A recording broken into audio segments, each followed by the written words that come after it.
Pues empezamos la explanada de hoy miércoles hablando de literatura y es que tengo entre mis manos La llave 104, la nueva novela de Paz Castelló que habla sobre la corrupción política, el poder, la ambición, casi en primera persona. Ahora hablaremos con ella de todo lo que encierra este libro, esta cuarta novela de Paz. Bienvenida. Muchas gracias, bien hallada.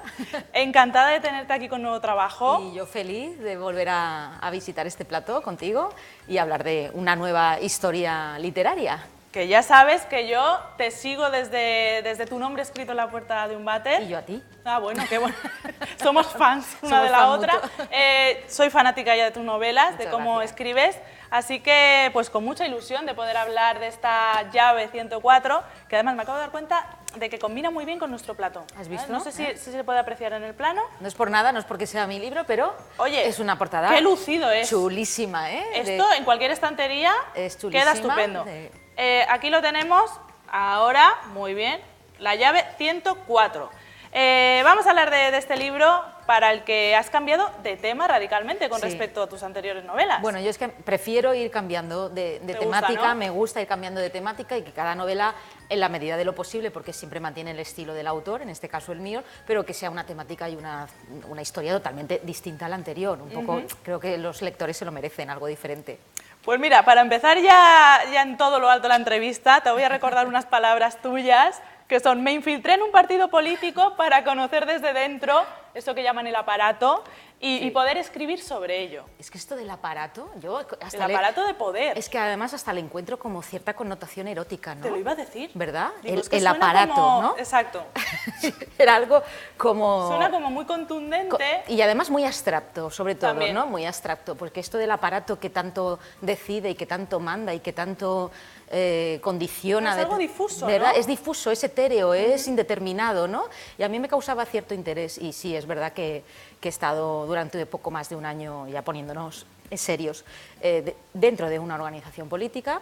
Me ofrecieron la oportunidad y pensé que era el momento oportuno para conocer desde dentro pues cómo funciona un poco un partido político a nivel muy local, muy pequeño, claro. ¿no?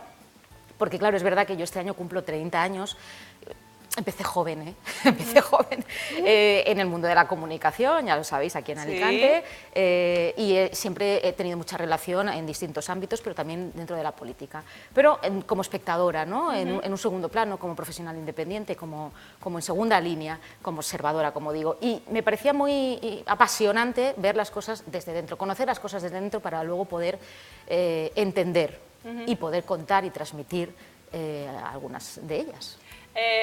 Tú ya tenías esta experiencia previa, como dices, más como espectadora, tendrías tus ideas sobre lo que podía llegar a ser un partido político desde dentro, pero una vez te internaste en él, ¿cambiaste algunas de las cosas o algunas pensabas que no eran para tanto y de repente te sorprendió que sí? ¿Cambia mucho esa visión? Sí, cambia mucho porque eres un elemento más, eres una pieza más del ajedrez. No es lo mismo ver jugar una partida de ajedrez desde fuera, tú vas a un parque y ves a dos grandes jugadores mover las piezas intentando hacer jaque mate al de enfrente, que ser un peón, que ser un alfil, que ser una reina o que ser un caballo, ¿no? Entonces, evidentemente es muy distinto porque tú, como persona, formas parte del juego y los intereses de terceras personas, en este caso, pues te afectan directamente. Y esa fue un poco mi experiencia. Es todo mucho más endogámico, la lucha de poder la vives en primera persona porque tú puedes ser un elemento importante a la hora de tensar la cuerda en un sentido o en otro.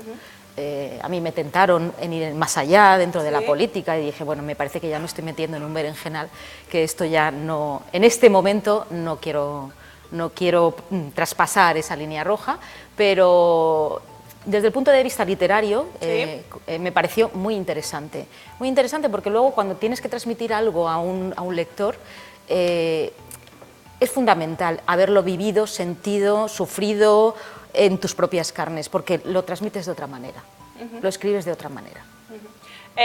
¿Sacaste alguna opinión positiva de algún aspecto de este año que estuviste en la vida política? Bueno, tengo que decir que, por desgracia, no. Vaya, yo tenía una esperanza porque siempre se traslada esa idea de la clase política. Me llegó a como... afectar a nivel de salud bastante. Fue cuando ya decidí que la retirada era la victoria. Y no, yo creo que deberíamos hacer un poco un ejercicio interno, ¿no? de qué es lo que queremos, porque creo que la vida política, que al final es vida pública, de dedicarte al servicio al ciudadano, sí, debería ser algo muy loable y debería tener muchas más cualidades que defectos, ¿no? Sí. Y ser maravilloso, porque quien decide dedicarse a los demás, invertir su tiempo, su trabajo, sus conocimientos, pues tendría que tener, no sé, como cierta garantía de que eso es así y uno no lo hace por intereses personales. Pero al final yo llegué a la conclusión de que, en general, lo que yo conocí, efectivamente, generalizar siempre es injusto porque habrá casos excepcionales y maravillosos y estupendos, pero lo que yo conocí fue una actitud más bien egoísta que de servicio público, ¿no? Y es una pena que esto sea así en general en este país, ¿no? Cuando hay otros países, hay otras democracias, que es todo lo contrario y les va bastante mejor que a nosotros, ¿no? ¿Hay algún ex compañero o compañera que te haya comentado algo a raíz de, no de leer el libro, a lo mejor de tener noticia de que tú te habías infiltrado de alguna manera para luego escribir? Bueno, a ver, esto no quiere decir que la novela hable de mi propia experiencia, ni muchísimo menos. Importante aclararlo. Importante aclararlo. Es como cuando hablábamos de la muerte del 9 en su momento, hace años, ¿no? Bueno, tú vives una realidad para conocer, para tener una sensación de primera mano de unos determinados comportamientos, de una determinada forma de trabajar, de organizarse, de sentir, de pensar y de actuar. Dicho esto, luego cuando tú lo plasmas sobre un papel, no quiere decir, no significa que tú escribas una realidad y traslades una realidad sobre el papel, sino que es una ficción, ¿no? Tú en tu cabeza, con el trabajo del escritor, es imaginar, es idear historias, tramas y demás. Dicho esto, bueno, el libro salió ayer.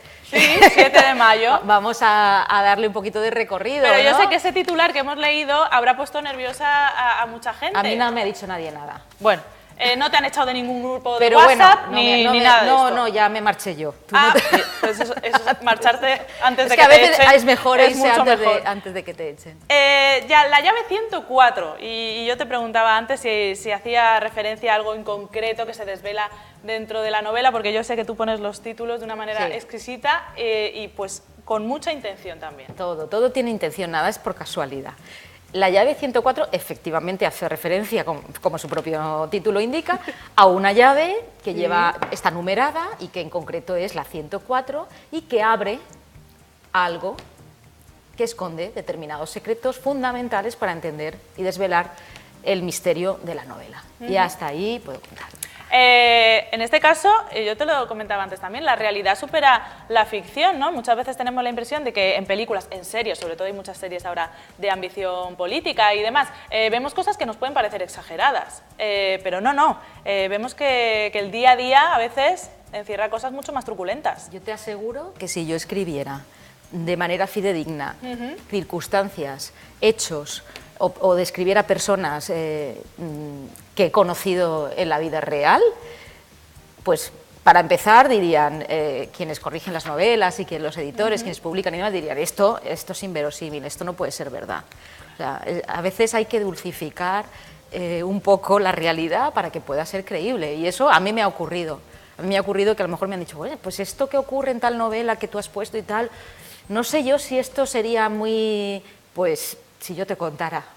Es verdad que la realidad siempre supera la ficción. Yo siempre digo que el mejor novelista es el destino y es la realidad, porque tiene las historias más fascinantes en el día a día. Y además son historias que normalmente no tienen un primer plano en las noticias de la televisión o en los periódicos, son como mucho más anónimas, ¿no? A lo mejor no son de grandes personajes conocidos, sino que ocupan pequeños espacios, ¿no? En un rinconcito. Y también me gusta mucho jugar a desvelar ese tipo de historias que son fantásticas porque hay una carga humana detrás desconocida y escarbar sobre eso, tirar del hilo y aparecen grandes historias para novelas, ¿no? Cierto. Bueno, hay que poner mucho, como dices tú en algún momento, hay que poner mucho el microscopio en la realidad, ¿no? Para centrarnos y enfocar y ahí encontrar lo interesante. lo que trasciende, vivimos en la era de la posverdad, Sí. que no es y de la inmediatez, ¿no? Sí, También. porque no es tanto lo que ocurre, sino el sentimiento que causa en nosotros todo eso que ocurre. Sí. Esa posverdad que está muy marcada por las redes sociales Sí. y por la democratización de la información, un término que yo, en fin, no estoy muy de acuerdo, pero ese es otro debate. Eso es otro tema. Donde todos tenemos acceso inmediato a las cosas que Claro. están ocurriendo, ¿no? Pero novelarlas, el darles ese punto de ficción, que no es, vuelvo a repetir, contar una historia que haya ocurrido en concreto, a lo mejor es hablar de todo en general y de nada en particular. Sí. Habrá gente que diga, pues mira, esto lo identifico con tal, pero eso ya es una labor del lector.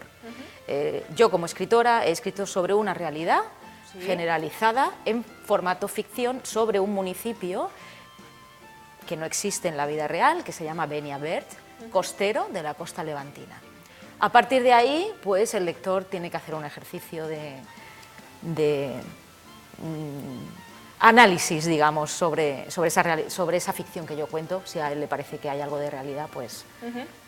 Has hecho un perfil de los políticos, lo hablábamos antes, pues como personas que tienen que ser un tanto frías, que tienen que dejar a un lado su individualidad para llegar a medrar dentro de lo que es el partido, ¿no? Para, de alguna manera, someterse a ese aparato, ¿no? Esto que se llama, por ejemplo, disciplina de partido y demás, pues es algo que te hace renunciar a muchas de tus propias ideas.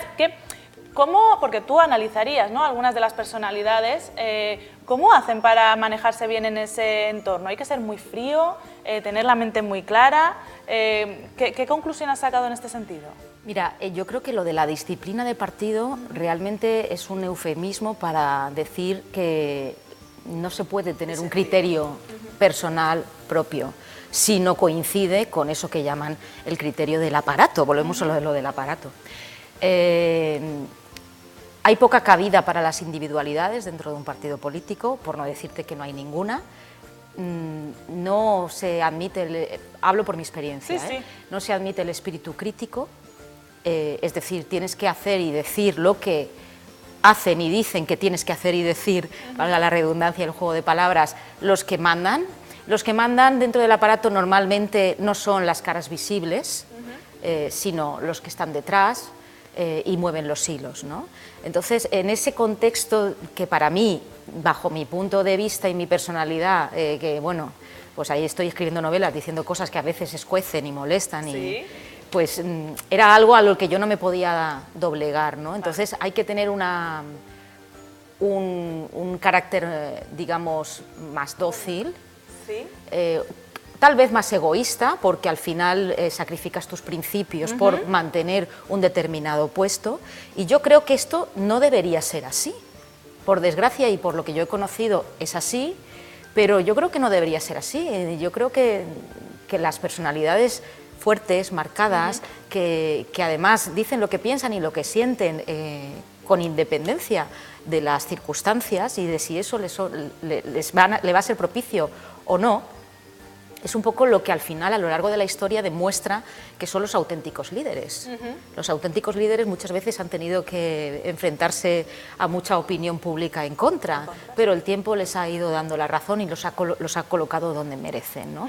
Los que venden sus principios por estar donde quieren estar, bajo mi punto de vista, pues distan bastante de ser líderes políticos o de cualquier otra organización, ¿no? En tu experiencia dentro del partido, ese año que estuviste allí... Te ha gustado el tema, ¿eh? Me ha gustado mucho, porque ¿has visto alguna vez algún político pedir perdón por alguna decisión que haya tomado? ¿Errónea o que crea que es errónea? En ese año y pico no, lo eché de menos, además. En otros políticos sí. Vale. En otros momentos de mi vida profesional, sí, cosa que les ha honrado, por cierto. Yo creo que es lo que te decía antes, Mara, que no podemos perder la capacidad, la calidad humana por dedicarnos a la política ni por dedicarnos a cualquier otra profesión, ni a la abogacía, ni a la televisión, ni a la fontanería, me da igual. Sí. Yo soy de la opinión de que no se puede ser un buen profesional, te dediques a lo que te dediques si no eres primero una buena persona, si no eres consecuente con tus principios, si no tratas bien a la gente y con respeto, con educación, con principios y valores. Entonces, a partir de ahí, esto llevado a la política debería ser el Padre Nuestro. Sí, sí. Debería ser el Padre Nuestro, porque se supone que estás trabajando para la gente, para el ciudadano, para el bien común. Por lo que sea. Pero por circunstancias tienen muy mala fama en general los políticos. Vuelvo a repetir. Que al final el poder corrompe, ¿no? Lo que es algo tan manido como habrá eso. excepciones, como siempre. Como generalizar todo. siempre es injusto. Bueno, que nos disculpen las individualidades, Sí. pero es verdad que eso es un poco la sensación que el ciudadano tiene, ¿no?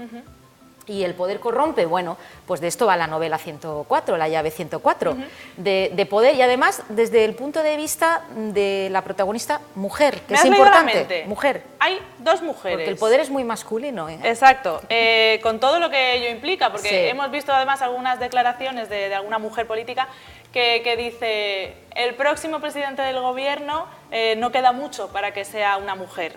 No sé si estamos en ese camino o todavía queda esperar pues, más de lo que nos gustaría, pero el mundo de la política con la mujer pues, tiene una especial pues, dureza, ¿no? Pues fíjate que saliéndonos de España, saliéndonos de Alicante, Sí. nos vamos a Estados Unidos, antes ha sido un presidente negro que una presidenta mujer. Fíjate, y eso parecía como algo como muy Claro, increíble sí, sí. también. Hemos avanzado más en el terreno del racismo que en el terreno del feminismo en ese sentido.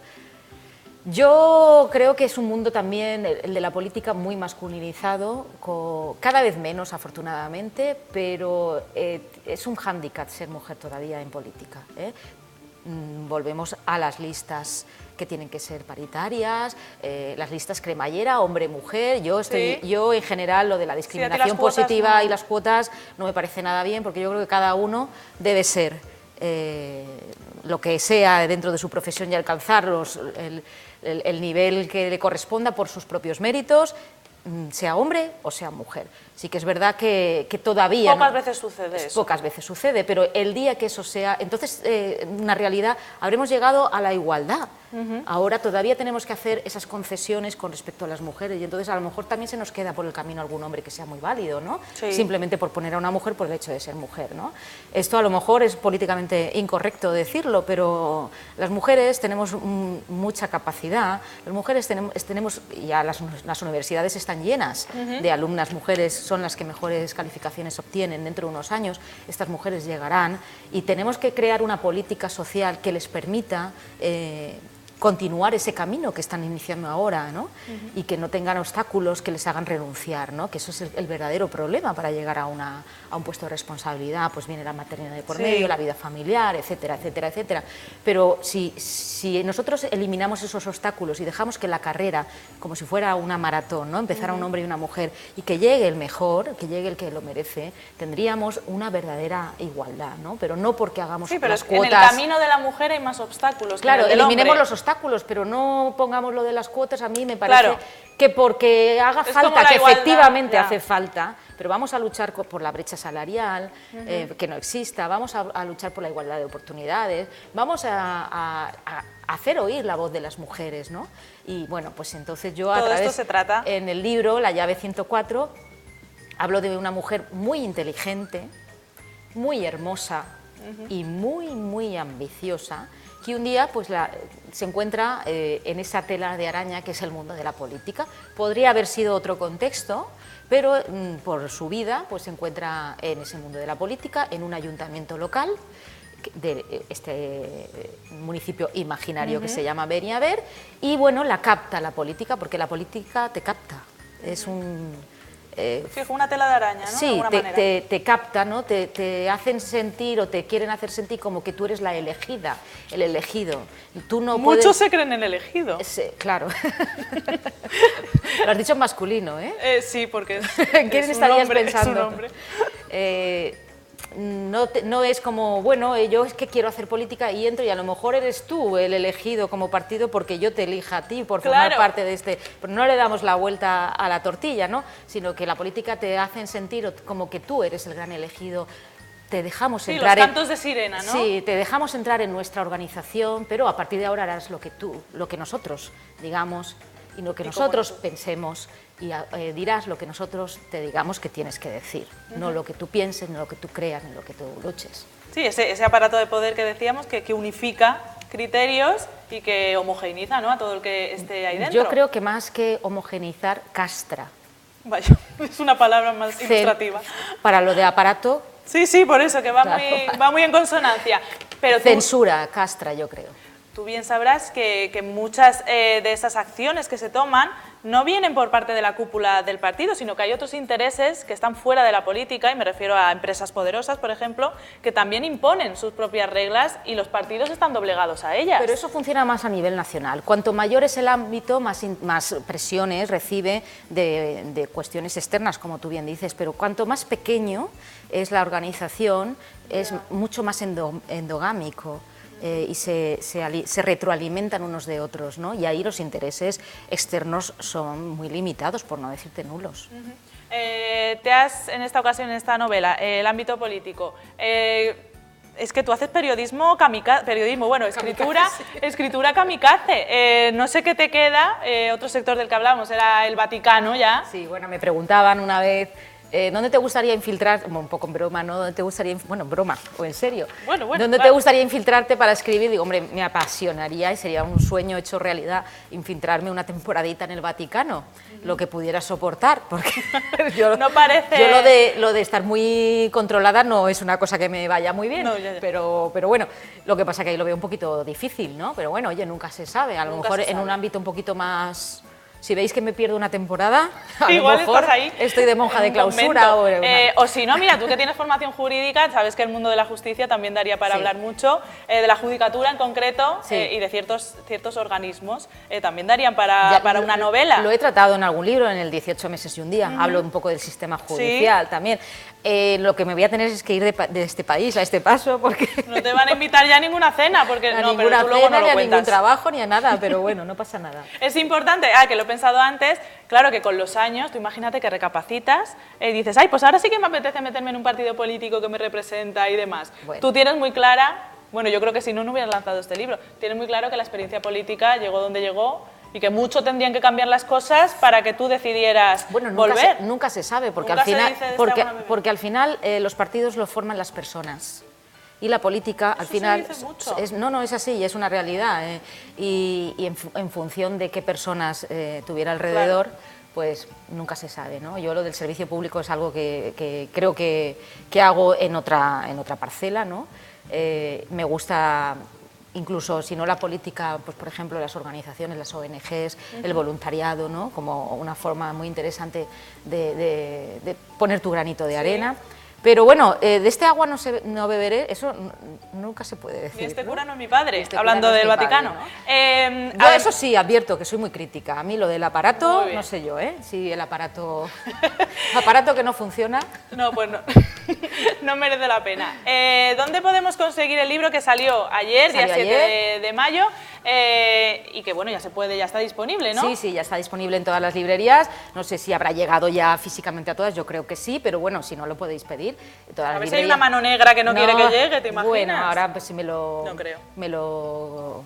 Un juez coge y me lo secuestra. Me lo secuestra, no me salía la palabra, gracias. Me secuestra el libro, bueno, pues nada, que lo lean. Eso le daría más fama, acuérdate con Fariña lo que pasó. No, esto, bueno, estamos bromeando. Es una novela, como vuelvo a repetir, de ficción, que habla de un pueblo llamado Beniaver, que pone un poco de manifiesto las miserias que ha padecido en determinadas ocasiones, pues nuestra comunidad valenciana, y que, bueno, creo que está contado de una forma donde se hace mucho hincapié en la parte psicológica y humana de los personajes, porque volvemos a repetir, los políticos son personas. Son personas, aunque no lo parezca a veces. Eso lo has dicho tú, a veces, no lo he dicho yo. Son personas, y detrás, bueno, a mí me gusta mucho escudriñar y arañar y ver qué es lo que mueve a una determinada persona en un contexto y en un momento determinado de su vida, con su pasado, con su bagaje y su mochila, que todos tenemos la nuestra, a hacer determinadas cosas o a actuar de determinada manera. En este caso es el contexto político, podría haber sido otro, y en otras novelas lo han sido y serán. Y me ha parecido interesante un poco destapar, sacar a la luz, además en año electoral, en mes electoral. Y bueno, todo siempre... Expulsar la alfombra, ¿no? ¿Qué se dice? Efectivamente, ventilar, abrir las ventanas, que corra el aire, y todo siempre, y ahora ya en serio, en un contexto crítico, ¿no? Es decir, creo que... Que haga reflexionar. Efectivamente, que el lector pues le invito a reflexionar sobre este tema en concreto, como yo en su momento a la hora de escribirlo y a la hora de trabajar y de la infiltrada, ¿no? Sí, la topo. Pues me hizo, mira, me habían dicho muchas cosas, pero lo de topo... La topo se dice mucho. Pues un poco que ayude a reflexionar. Muy bien, que eso sea es un tema, nosotros ahora lo hablamos un poco con el sentido del humor, que es fundamental en la vida, ponerle sentido del humor. Bueno, es que las cosas más serias se dicen desde el humor. Pero bueno, también me costó alguna lágrima, Bueno, y tanto con lo lo creo. cual agradezco también el sentido del humor. Ahora disfrutar ya de los frutos, ¿no? De todo ese trabajo y ese sufrimiento, cuando lo ha habido también. Sí, porque además es importante pasar todas las fases, sentirlo todo, para luego poder plasmarlo. Bueno, como un duelo, ¿no? Como escritor, como escritora es fundamental, ¿no? La parte emocional, yo soy muy método Stanislavski a la hora de escribir y para bien y para mal, porque cuando es algo positivo pues lo paso bien, pero cuando es algo Claro, que o sea, te que ha lo hecho... vives mucho. Sí, demasiado. Bueno, Esto me lo tengo que hacer eres muy mirar. intensa, entonces. Muy intensa, sí. Bueno, pero gracias a eso yo creo que todo se filtra en la novela, en tu manera de escribir. Espero. Y nosotros lo que lo haya disfrutamos. conseguido. Tómatelo como un sacrificio que haces por todos tus lectores y lectoras. Recomendamos, obviamente, que leáis esta llave 104. Muchas gracias, Paz. Gracias a vosotros, Por gracias, Mara. Madre mía, nunca una Paz dio tanta guerra, yo creo, ¿eh? Bueno, en el sí. mundo de la literatura. Cuando era niña me decían que era una burra del destino, lo del nombre. Sí, ¿verdad? Me Yo llamaban lo veo paradójico. Mariguerra, sí. Bueno, te espero en próximas novelas, que seguro Será un placer. que tú has cogido ya tu camino, ya te estás haciendo un nombre Sí. y a nosotros nos encanta verlo como talento alicantino. Muchas también, gracias. que eres. Vamos a continuar con la explanada de hoy, pero será después de hacer una breve pausa, así que dentro de unos minutitos estamos de vuelta.